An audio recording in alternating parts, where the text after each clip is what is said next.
Right, just before I go through refitting the rocker box, obviously I'm making this video a bit later on, but just before I show the refitting of the rocker box, I just want to go through a couple of things about possible leaks and the fact that I think I have finally found the source of the leak, which I'll come to in a minute. Simple, but I'm very happy. Right. So to begin with, a couple of people wrote in about things, and first of all they said, did I check that the bottom of the rocker box was flat? Because of these are things I haven't mentioned before. So yes, I did. What I did, I took the rocker box, or it could be anything like that, and we have a sort of granite worktop upstairs on the kitchen upstairs, which obviously is dead flat. Then I have these sheets of emery paper, so this is dead fine, this is 2000. Then I got them right down to 240, that's 400, and I just put that on the worktop, put the rocker on, and just gently move it round, sand it a bit, and see, you know, if there's any spots that aren't sanding, then you know it's warped, or there's then you need to adjust it. But in my case it was fine. So it is important to do that, for just to check for warping, but don't use a very coarse paper, obviously it will scratch and then you will have leaks. So I think I started with a 2000 and went down from there, but mine was fine. So it is important to do that. Now secondly, someone wrote in and said, had I thought that it might be leaking from the ends of the rocker shafts. And I hadn't mentioned this before, but they are prone to leak. So what inside the rocker shaft there is an O-ring about half an inch in, and that stops the oil leaking out, or it should do rather. But they are prone to leak. So what happens is there's this O-ring, but when you put it in, when you put the rocker shaft in, what can happen, and does happen quite frequently, is that the actual rocker box like decapitates the top of the O-ring, because as you push it in, it's not really chamfered very well, and so as you push it in, the O-ring gets caught on the actual rocker cover, and it like slices the top off it, and then you don't have a proper oil seal. So if you're doing this, it's always advisable maybe just to chamfer, make sure there's no sharp bits anyway, and put a bit of a chamfer on there, so it helps to squeeze that oil seal in. And to that end there is a special little tool, very simple tool, this one, which you simply slide over the end of the shaft when you're pushing it in, and it serves to squeeze in that oil seal as it enters the rocker box and stop it from stop it from slicing the top off the oil seal. So that's a simple little tool for doing that. Now also, if it is leaking, what you can do is you can replace the oil seal in situ, so you can knock the rocker shaft through. What I would do is, I have done this before, is get this valve fully open so there's no strain here, and then warm the rocker box, and then you can just tap the rocker shaft through just enough, just comes out far enough so you can get to that oil seal, which is about half an inch in, prise the oil seal out and put a new one in. If you knock the rocker shaft too far through, then it will jump out at this end, and you've got no alternative but to take the whole thing apart and redo it. But if you just push it just far enough, you can just get to that seal, replace the seal, and then tap it back in again. Also, what some people do is, if they have persistent leaks here, which can happen, they sometimes even have a second groove cut, and so in the shaft, and so there are two like O-rings.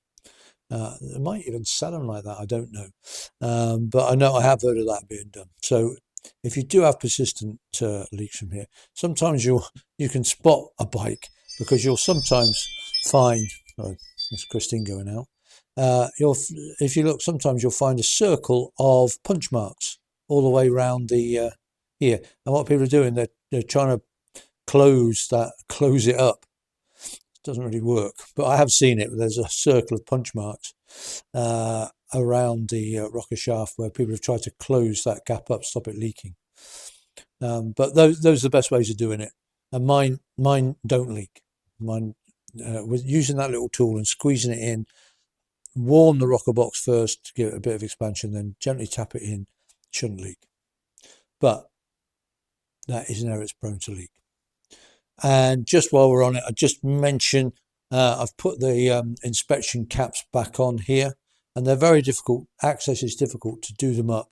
So again, there's a very simple special tool here, and that simply, if I can show you, you simply one end goes in there, and then you get a spanner on the actual tool itself, and you can tighten them up. Okay, so a very simple little tool again from Triumph suppliers, because it's very tight, the space in there. You might have a big shaft that you can't get it in. So always worth having that. Now on to what I think was the oil leak. I'm fairly sure, because I have been, at the back of my mind, I've been worried because I've taken it all apart, but I haven't found that smoking gun. I haven't found that. Yes, this is why it's leaking.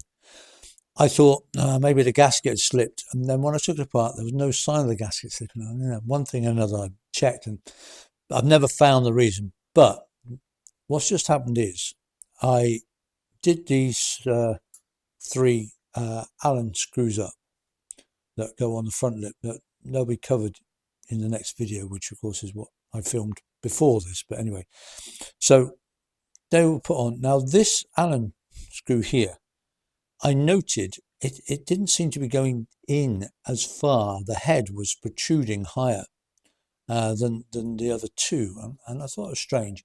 And I had noted, because when I had this oil leak, I had tried to tighten this up before, and I noted it suddenly stopped. Like these, you do them up, and it gets a bit tighter. You can squeeze it a bit more, but this one like came to a stop, and that was like a hard stop, and it wouldn't move. And so I'm thinking it's a bit strange. So what I've just done is I took that screw out and I inspected the Allen screw. It looked fine. Nothing wrong with it. But I thought, well, I've got like a spare one, which is actually a bit longer. And I thought I'd just try putting that one in. So that's actually stainless steel one, probably off a timing cover or something. Anyway, it's a spare one I got.